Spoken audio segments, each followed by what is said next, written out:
Hi everybody, and welcome to the Ric Wesley Show. I'm DJ Foster, joined by Grand Valley State head men's basketball coach Ric Wesley. Ric, thanks for joining us today. Nice to be here. Coach, a lot of good stuff to talk about this week. You got 2 wins last week to push your winning streak to 4 straight games. You're 4-0 in the month of February as you finish out this 4-game homestand with 4 victories. You're 14-9 overall, 10-6 in GLIAC play. You got a nice little roll here after having a tough stretch in January. You played a lot of road games, some strong competition in that month, but now you've won 4 games in a row. It's got to be more than just the home court advantage, right?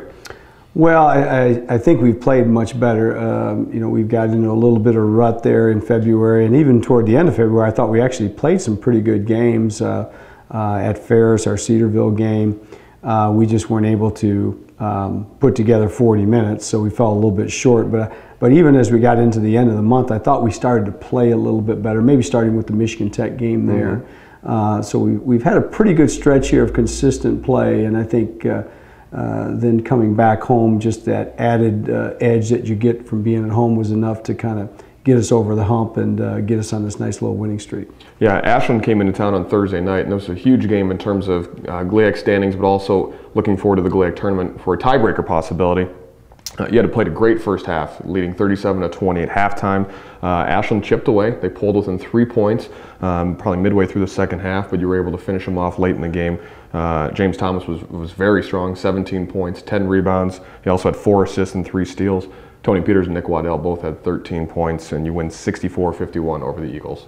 Yeah, the game, ultimately the game probably ended up being about like what I thought it was going to be, really a tough test. Both teams pretty equally matched.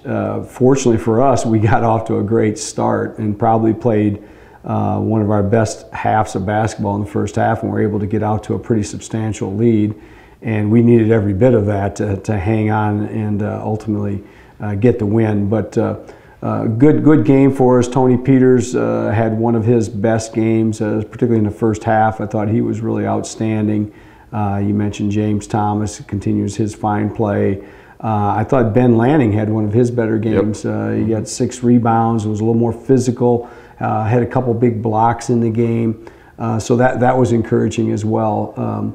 They're a tough out. They've got one of the, certainly the premier players in the conference, and Evan Yates, and he's just a big horse around that basket. So as long as you have him, you're never out of any game, because he is a tough matchup. In the second half, we really had our hands full, and I don't know that we ever really were able to get him under control. But again, fortunately, the first half really carried us through. Well, and 2 more stats that were great for you. A 37-22 advantage in rebounding. You held Yates to just 5 rebounds. He's in the top, I believe, 5 in the country in rebounds.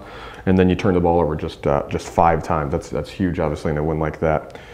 Lake Erie comes to town on Saturday, and even though their record doesn't show it, they're a tough matchup, a tough team to play. When you played them last year at Lake Erie, you pulled away late in the second half, but you win 64-57. You're up by 2 at halftime, extended it to about an 11-point lead midway through, and then they never really went away, but certainly you were able to finish them off. You shot 50% from the field, which is a nice number to see. James Thomas, again, 17 points, 7 rebounds, and Tyrone Lee, maybe his best all-around game, career-high 10 points, but he had 8 rebounds, 3 steals, and 2 blocks.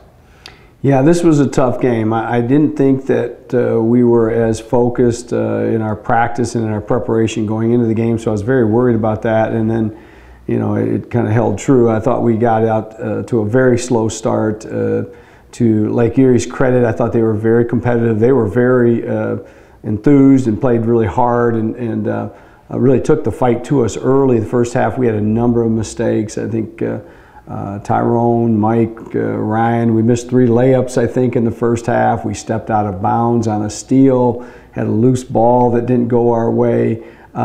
We had any number of things not work out for us. And, some of those certainly were, you got to give Lake Erie credit, but some of those I think were just our lack of focus, our lack of concentration, and we just weren't really ready to play. And so by the time I thought we got a little more tuned in, next thing you know, now it's a heck of a game. Right. So give a lot of credit to Lake Erie. They came in here and really fought hard. Coach Hunt really had them ready. Fortunately for us, in the second half, we had just a little bit of a spurt. JT hit a couple big shots at a key time. And then, as you mentioned, I thought Tyrone Lee probably from start to finish was our one, certainly was one of his best performances, and probably was the one player on our team that was really ready to go right from the start. You put Tony Peterson in the starting lineup on January 31st against Cedarville. You end up losing that game, but you've won 4 since. So obviously, quick math, you're 4-1 since Tony started and Ryan Saban's been on the bench. It kind of seems that both players have played better in their new roles. Tony starting, Ryan coming off the bench. He's certainly been more aggressive, and Tony's averaging over 8 points a game in the starting role. Is that just a coincidence that it worked out like that, kind of in this winning streak, or do you think there's more to it?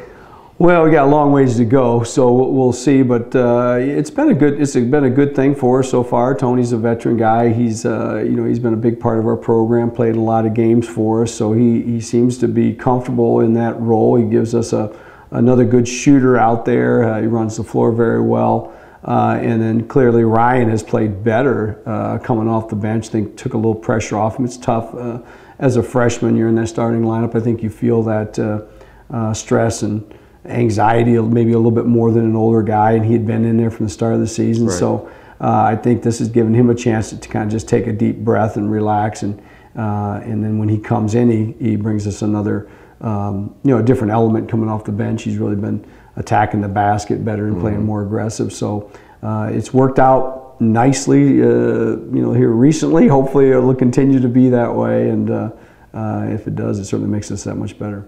You opened the month with 4 straight home games. Now you go on the road for maybe your toughest road trip of the season. You're at Findlay on Thursday night at 8 p.m. The Oilers are 17-6 overall, 11-5 in the GLIAC. And then you go to Wayne State on Saturday afternoon at 3 p.m. Wayne State's 14-8, and they're also 11-5 in the GLIAC. So Findlay and Wayne are part of I think it's a 4-team log jam right in 3rd place in the GLIAC, in the overall GLIAC standing. So talk about this weekend ahead. Obviously, Findlay's a tough place to play, and Wayne State's not much easier. Yeah, it's certainly not an easy finish to the season. Findlay, we've never won there since I've been here, so there's no pressure on us. We're certainly the underdog, and it's probably certainly one of the toughest places to play in our conference. The people sit right on top of you, and it's kind of confined environment. And they always have a good team, and this year's no exception. They've got an outstanding team. They're really aggressive. They get after you. So that's going to be a really tough test for us. And then we have to follow that up with Wayne State, which typically when we play Wayne State, it's kind of last man standing. It's a bloodbath, 45-42 type game. They really defend very aggressively. They always have good athletes. So, it's not certainly not the games I would like to have this time of the year, but it is what it is. And fortunately, we've had a nice stretch here, so we've gotten ourselves our record back up there, and we're back in the middle of the pack. So, we just got to take some momentum that we've gained here on the road with us, play with the same level of confidence and aggressiveness, and see what happens. Again, Findlay this Thursday at 8 p.m., Wayne State Saturday at 3 p.m. Both road games now, as the Lakers will be back home for their regular season finale against Ferris State the following Saturday, the February 25th at 8 p.m. Rick, have a good time on the road. Bring back a couple victories with you. All right, thank you. Thank you for watching the Ric Wesley Show here on the Grand Valley Sports Network.